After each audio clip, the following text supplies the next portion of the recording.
ಮಾಡಿಸ್ಕೊಳ್ತಾರೆ ಅನ್ನೋದು ಇವತ್ತು ಇಲ್ಲ ಆಗ್ತಾಯಿದೆ ಅಂತ.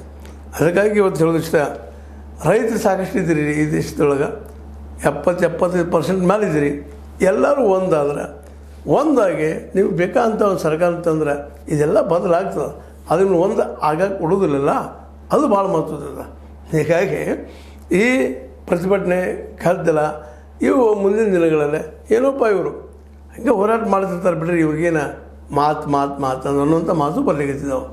ಒಟ್ಟಾರೆಯಾಗಿ ಈ ರೈತ ಮೂಮೆಂಟು ಇವತ್ತು ದಿನದಿಂದ ದಿನಕ್ಕೆ ನಿಸ್ತೇಜಗೊಳ್ತಾ ಇದ್ದಾವೆ, ಜನರಿಗೆ ಹೋಗಿ ಮುಟ್ತಾ ಇಲ್ಲ. ಯಾವುದೇ ಮೂಮೆಂಟ್ ಇದ್ದರು ಅಲ್ಲಿದ್ದಲ್ಲೇ ಕಟ್ಟಾಗಿ ಹೋಗೋದ್ರಿಂದಾಗಿ ಈ ಮೂಮೆಂಟ್ಗಳ ಬಗ್ಗೆ ಭಾಳಷ್ಟು ಮಾತಾಡೋದು ಏನು ಅರ್ಥ ಇಲ್ಲ ಅನ್ನೋಂಥ ಪ್ರಸಂಗ ಬರ್ಲಿಕ್ಕತ್ತದ.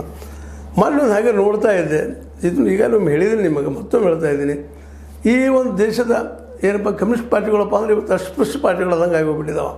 ಆದರೆ ಇವು ಒಂದು ಕಾಲಕ್ಕೆ ದೊಡ್ಡ ಪಾರ್ಟಿಗಳು, ಜೊತೆಗೆ ಜನಪರ ಹೋರಾಟದ ಉಪಾಯ ಇವು ಅಂತೇಳಿ ಅಂಥ ಒಂದು CPIM ಒಂದು ಅದಕ್ಕೆ ಇದಕ್ಕೆ ಹೋದ್ರೆ, ಅದರದ ಜಾಲತಾಣಕ್ಕೆ ಹೋದ್ರೆ ಅಲ್ಲಿ ಬರೀ ಒಂದೆಷ್ಟಪ್ಪ ಒಂದು 40-45 ಸಾವಿರ ಸಬ್ಸ್ಕ್ರೈಬ್ಸ್ ಇರ್ತಾರೆ, ಅದಕ್ಕೆ ಹೆಚ್ಚಿಲ್ಲ.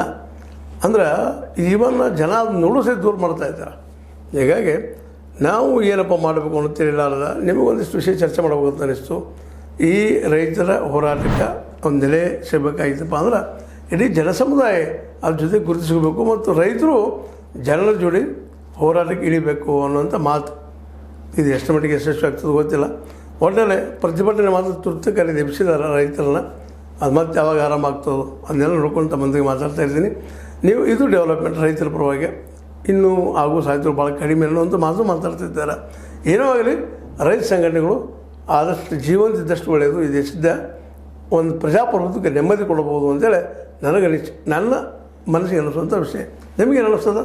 ಇದು ನಿಮಗೆ ಲೈಕ್ ಆಗಿರ್ಬೋದು. ಲೈಕ್ ಮಾಡಿ, ಶೇರ್ ಮಾಡಿ, ಕಮೆಂಟ್ ಮಾಡಿದ್ರೆ, ಜೊತೆಗೆ ಸಬ್ಸ್ಕ್ರೈಬ್ ಆಗೋದು ನಿಲ್ಲಿಸ್ಲಿಕ್ಕೆ ಹೋಗ್ಬೇಡ್ರಿ. S60 ನ್ಯೂಸ್ ಅರ್ಥಾತ್ ಹೇ ಸೀತಾರಾಮ್ ಇದು ಸತ್ಯದ ಕೈಗಲ್ಲಿ ವಂದನೆಗಳು.